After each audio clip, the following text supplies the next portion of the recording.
2026 වර්ෂයේ සඳහා විසර්ජන පනත් කෙටුම්පත පසුගියදා පාර්ලිමේන්තුවට ඉදිරිපත් කළා. එහිදී ඒ අදාළ අමාත්‍යාංශ විවිධ වැය ශීර්ෂයන් යටතේ තොරතුරු ඉදිරිපත් කරලා තියෙනවා.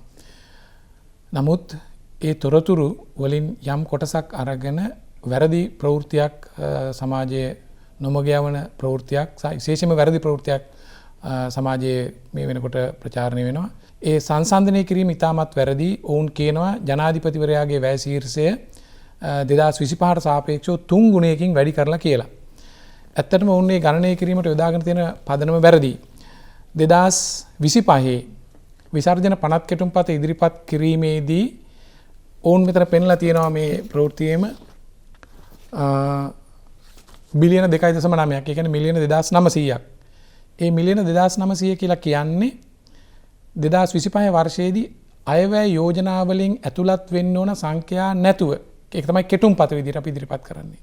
එතකොට ඒ 2025 වැය ශීර්ෂයේ බවට පත් වෙන්නේ ඉන්පසුව විශේෂයෙන්ම අපි ඇතුළත් කරන අයිතම දෙකක් ජනාධිපති ලේකම් කාර්යාලය හරහා සිද්ධ කරන ක්ලීන් ශ්‍රී ලංකා ව්‍යාපෘතියට වෙන් කරන 5050කුත් පර්යේෂණ නවෝත්පාදන වාණිජකරණය සඳහා වූ ඒ පර්යේෂණ සඳහා වෙන් වෙච්ච මිලියන 1000කුත් සමග ඒ අනුව 2025 වර්ෂයේ නිවැරදි වෙන්කිරීම බවට පත් වෙන්නේ රුපියල් මිලියන 9000ක්. ඒ කියන්නේ බිලියන 9ක්.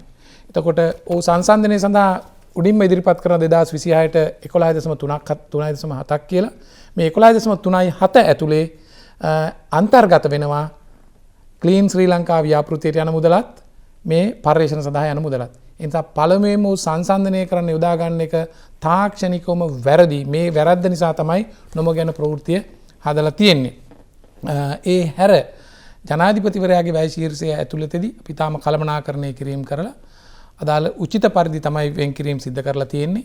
ඒත් එක්කම මේ වියදම් ඇතුලේ තියෙන්න පුළුවන් කාරණයක් තමයි අපි කවුරුත් දන්නවා. සේවකයන්ගේ වැටුප් වැඩි වුණා 2025 60කින් 80කින්. ඒ පියවරෙන් පියවර අපි ගෙවන්නේ 2025 30ක් විතර ගෙවුවා. ඒ නිසා 2026 දිත් 30ක් 35ක් වැඩිවීමක් තියෙනවා. ඒ වැඩිවීම පෙන්눔 කරන්න පුළුවන් වැටුප් වැඩිවීමේ කාර්ය මණ්ඩලයේ වැටුප් වැඩිවීමට. ඒ හැර වෙනත් කිසිදු වැඩිවීමක් නෙමෙයි සිද්ධ වෙලා තියෙන්නේ යම් අඩුවීම් ප්‍රමාණයක් තමයි. උදාහරණයක් විදිහට ගත්තොත් 2025 වර්ෂයේදී පුනරාවර්තන වියදම් විදිහට සමස්තයේ තියෙන්නේ 2546ක්. එය ඒ වැටුප් සහිතව 2026 දී පුනරාවර්තන වියදමට 2673ක්. ප්‍රාග්ධන වියදම් තමයි මේ වැඩි වෙලා තියෙන්නේ. සමස්තය 2025 දී මිලියන 6454ක්. එය 8712ක් දක්වා වැඩි වෙනවා. අන්නේ ප්‍රාග්ධන වියදම් ඇතුලේ තමයි ක්ලීන් ශ්‍රී ලංකා ව්‍යාපෘතියත් විශේෂයෙන්ම මේ නවෝත්පාදන සහ පර්යේෂණයන් සඳහා කරන ඒ වාණිජකරණය සඳහා වූ පර්යේෂණයට යොමු වෙච්ච මුදලුත් තියෙන්නේ. නිසා ඒ පදනමම වැරදි. ඒ නිසා මම යෝජනා කරනවා මේ අවස්ථාවේ විශේෂයෙන් වගකිය යුතු මාධ්‍ය විදියට යම් ප්‍රවෘත්තියක් ඉදිරිපත් කරන්න කලින් ඒ දත්තවල නිවැරදිතාවය අවම වශයෙන් ඒ අදාළ අමාත්‍යාංශ විශේෂයෙන් මුදල් අමාත්‍යාංශයටවත් යොමු කරලා මේක නිවැරදිද කියලා ඇහුවනම් මෙවැනි වැරද්දක් සමාජගත වෙන්නේ. මේකේ භයානකකම තමයි අපි කවුරුත් දන්නවා. සමාජ මාධ්‍ය අද ඉතාම ප්‍රබලයි. වැරදි හෝ හරි හෝ ඕනෑම ප්‍රවෘත්තියක් වේගෙන් සංසරණය වෙනවා.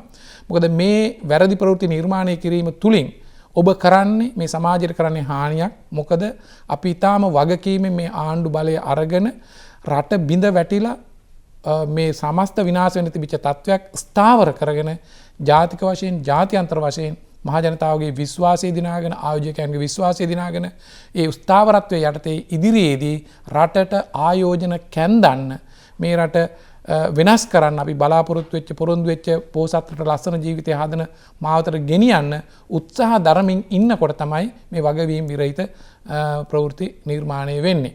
ඉතින් ඒ නැවතත් මම කියනවා මේක තාමත්ව වැරදි ප්‍රවෘත්තියක්. මින් ඉදිරියේදීවත් වගකිය යුතු මාධ්‍යයන් විදියට දත්ත සංඛ්‍යා ලේඛන පිළිබඳ යම් විපරමක් කරලා තහවුරු කරගෙන ඉදිරිපත් කරන ඔබට ලිවීම කිවීම ඔබගේ දත් ඉදිරිපත් කිරීම අර්ථකථනය කිරීමේ නිදහස තියාගන්නකම්. නිසා මේ ඔබගේ කරන සංසන්දනය මූලධාර්මිකව ඉතාමත් වැරදි සංසන්දනය කරන්න බැරි සංඛ්‍යා දෙකක් සංසන්දනය කරලා තියෙන්නේ. රතුවිර ජාතික පුවත්පත් කලාවේ ස්පන්දනය